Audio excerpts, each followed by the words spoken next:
Hello வணக்கம்.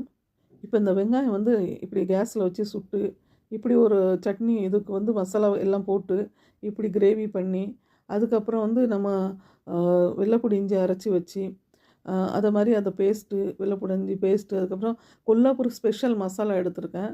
அது வந்து எப்படி செஞ்சுருக்கோம்னா, அந்த பொடி நான் உங்கள்கிட்ட காமிக்கேன். அந்த ஒரு பொடி இருந்தாலே நம்ம எல்லாத்துலேயும் போட்டு அந்த ஒரு பொடியை வச்சு தான் இத்தனை சமையல் முடிச்சிருக்கேன்.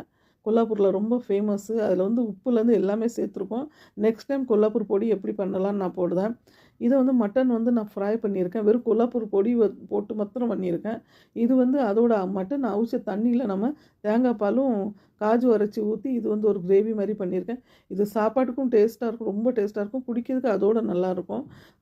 இது வந்து நான் அதிலே மட்டன்லேயே புலாவ் பண்ணியிருக்கேன். இது ஃபுல்லாகவே உங்கள்கிட்ட ரெசிபீஸ் வந்து உங்களுக்கு வேணும் அப்படின்னா நீங்கள் கமெண்ட்ஸ் பண்ணுங்கள். இது வந்து கொழுப்பும் ஈரல் வச்சு நான் ஊறுகாய் பண்ணியிருக்கேன். இதுதான் ஃபுல் தாலி சொல்லுவாங்க. இப்படி ஒரே கறியில் வந்து இத்தனை வகையான நீங்கள் வெரைட்டி பண்ணி ஒரு தட்டில் வச்சு கொடுக்க தான் அதை வந்து தாலி சொல்லுவாங்க. இது வந்து ப்ராப்பராக நான் கொல்லாப்பூரில் போய் பார்த்து படித்தது. இதை வந்து நீங்கள் ப்ராப்பரான டிஷ் பார்க்கணும் அப்படின்னா என்னோடய சேனல் வந்து நீங்கள் சப்ஸ்கிரைப் பண்ணுங்கள்.